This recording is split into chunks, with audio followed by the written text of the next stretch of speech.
नमस्ते दोस्तों, स्वागत है आप सभी का आपके अपने चैनल हिंदी यात्रा में। आज बात करेंगे हम संधि की।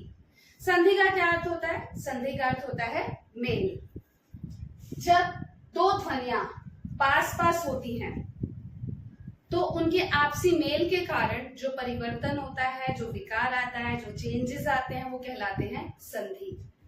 जब दो ध्वनियां पास पास होती हैं उसके कारण उनके आपसी मेल से जो उत्पन्न विकार होता है, जो परिवर्तन होता है, वो संधि कहलाता है।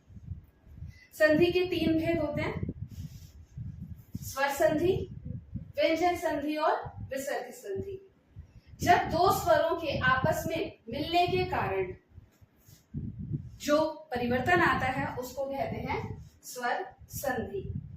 और जब किसी स्वर या व्यंजन या फिर व्यंजन और व्यंजन और फिर व्यंजन या स्वर के मिलने से आपस में जो परिवर्तन आता है, जो शब्द में परिवर्तन आता है, वो कहलाता है व्यंजन संधि। और तीसरा है विसर्ग संधि। जब विसर्ग और स्वर या विसर्ग इनके आपस में मेल के कारण जो परिवर्तन आता है वो कहलाता है विसर्ग संधि। अब बात करते हैं स्वर संधि की। ये तो है संधि के भेद। अब स्वर संधि के भी 5 भेद हैं। स्वर संधि के भी 5 भेद हैं। ये भेद कौन कौन से हैं? दीर्घ संधि, यण संधि, गुण संधि, अयाधि संधि और वृद्धि संधि। तो आज के वीडियो में हम बात करेंगे स्वर संधि के बारे में। स्वर संधि में सबसे पहले बात करते हैं हम दीर्घ संधि की। दीर्घ संधि समान स्वरों के बीच होने वाली संधि होती है, जैसे कि अ के बीच में, आ के बीच में, आ के बीच में और आ के बीच में, या फिर ई के बीच में, ई और ई के बीच में होने वाली संधि। इसी तरह से उ और उ, जिसे आप उदाहरण से समझ लीजिए। अ और अ को जब हम मेल करेंगे तो ये बनेगा आ। जैसे कि सत्य और अर्थ को मिलाएंगे तो बनेगा सत्यार्थ। इसके अंत में अ है और इसके प्रारंभ में अ है, यानी कि अ की हमने संधि कर दी तो ये बन गया आ, सत्यार्थ। और अ और आ की संधि करेंगे तो बनेगा आ। तो दश और आनंद की संधि की हमने तो ये बन गया दशानन। इसी तरह से आ और आ की संधि करेंगे तो ये बनेगा आ, जो होगा वार्ता आलाप। अगर हम इनकी संधि करते हैं तो बनता है वार्तालाप। ई और ई की संधि करेंगे तो ये बनेगा ई, जैसे कवि, छोटी की मात्रा है यहाँ पर, और इंद्र, छोटा ई है। ठीक है, तो ये बन जाएगा कवि इंद्र। ठीक है, ई और ई की संधि करेंगे तो ये बनेगा ई, जैसे कि प्रति और ईक्षा तो बन जाएगा प्रतीक्षा। इसी तरह से ई और ई की संधि करेंगे तो ये बनेगा ई, जैसे नदी और ईश को जोड़ेंगे तो वो बनेगा नदीश। इसी तरह से उ और उ की संधि करेंगे, इनका मेल करेंगे तो बनेगा उ। तो ये जगह लघु और उत्तर को जो हमने मिला दिया तो ये बनेगा लघुत्तर।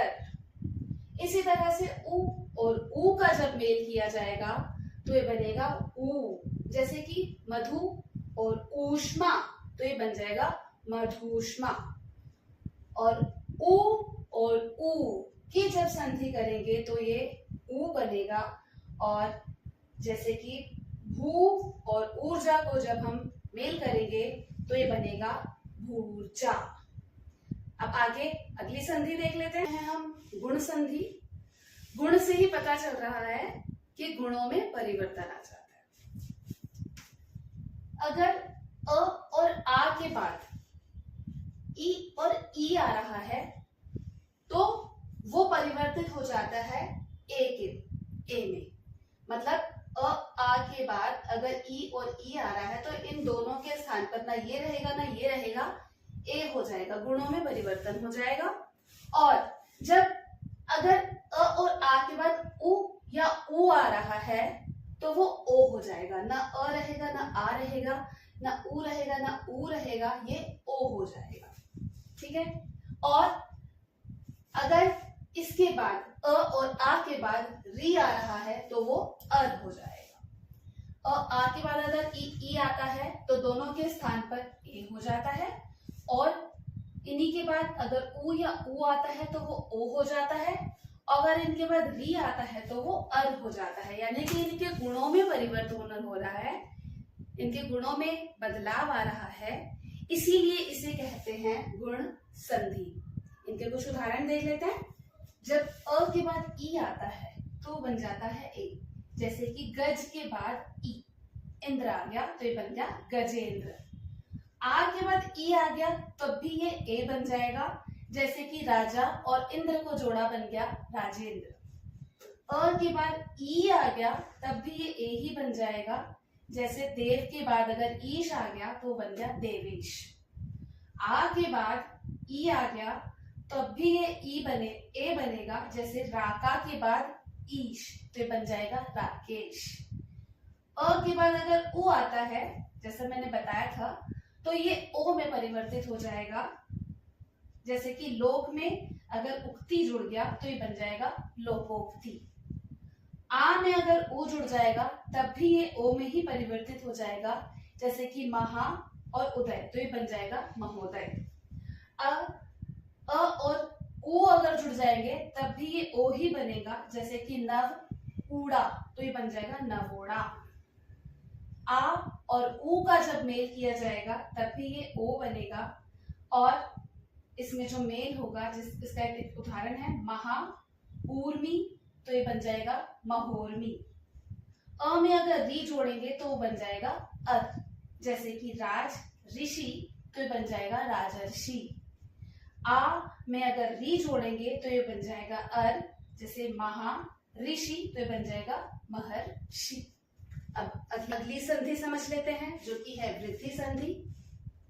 जब अ या आ के बाद ए या ए आता है तो वो ए में परिवर्तित हो जाता है, यानी कि वृद्धि हो रही है स्वर में। छोटे स्वर या बड़ा स्वर कोई सा भी आए इसके बाद तो वो स्वर जो है ए हो जाएगा। और अगर ओ और औ आ रहे हैं अ और आ के बाद तो वो औ हो जाएगा, वृद्धि हो रही है।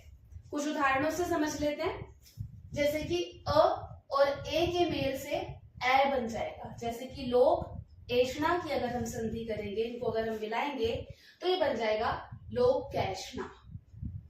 अगर अ और ए की संधि होगी तो वो बनेगा ए, जैसे कि परम ऐश्वर्य तो ये बन जाएगा परमैश्वर्य। आ और ए के संयोग से ए बनेगा, जैसे तथा जमा एफ को मिलाकर बनेगा तथैव। आ और ए के संयोग से ए बनेगा, जैसे महा ऐक्य इसको जोड़कर मिलेगा महैक्य। अ और ओ के संयोग से बनेगा औ, जैसे कि दंत और ओष्ठ का संयोग करेंगे तो बनेगा दंतोष्ठ। अ और औ के संयोग से बनेगा औ, जैसे कि परम और औषध को मिलाकर बन जाएगा परमौषध। आ और ओ के संयोग से बनेगा औ, जैसे महा और ओज के संयोग से हमें मिलेगा महोज। आ और औ के संयोग से औ बनेगा, जैसे महा और औषध के संयोग से बनेगा महोषध। अब अगली संधि हम देखते हैं, हम देख लेते हैं जो कि है यण संधि।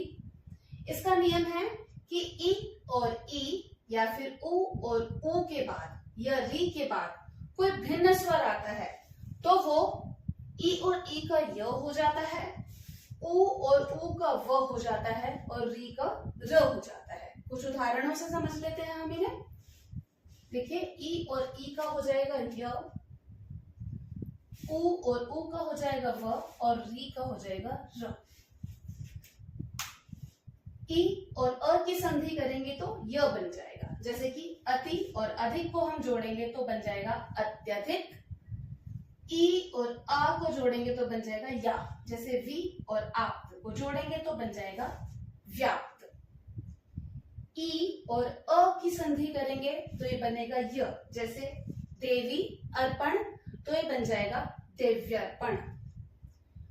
ई और आ की संधि करेंगे तो ये बन जाएगा या, जैसे सखी और आगमन को मिलाएंगे तो ये बन जाएगा सख्यागमन। ई और उ की संधि करने पर बन जाएगा यु, जैसे ऊपरी और उक्त की संधि करने पर ये हो जाएगा ऊपर युक्त। ई और उ की संधि करने पर ये हो जाएगा यु, जैसे वि और उह को मिलाने पर हो जाएगा व्यूह। ई और ए की संधि से बनेगा ये, जैसे प्रति और एक को मिलाएंगे तो बनेगा प्रत्येक। उ और अ की संधि करने पर बनेगा व, जैसे सु और अच, इनकी संधि करने पर बनेगा स्वच्छ। उ और ए की संधि से बनेगा वे, जैसे अनु और एषण को जोड़ने पर मिलेगा अन्वेषण। रि और अ की संधि से मिलेगा र, जैसे पितृ जमा अर्पण, इन्हें मिलाने पर बनेगा पितृर्पण। तो स्वर संधि का अगला भेद हम समझ लेते हैं, जो कि है अयादि संधि। इसमें ए का अय, ए का आय, ओ का अव और औ का आ हो जाता है। कुछ उदाहरणों से समझ लेते हैं, जैसे कि ए और अ का आय हो जाएगा, जैसे शे और अन, तो हो जाएगा शयन। ए में अगर हमने अ जोड़ा तो ये हो गया आय, यहाँ पर मैंने आपको बताया था, ये हो जाएगा शयन। ए और अ का हो जाएगा आय, जैसे गै और आयक, तो हो जाएगा गायक। ओ और अ का हो जाएगा अव, जैसे ओ और अन, ये हो जाएगा पवन।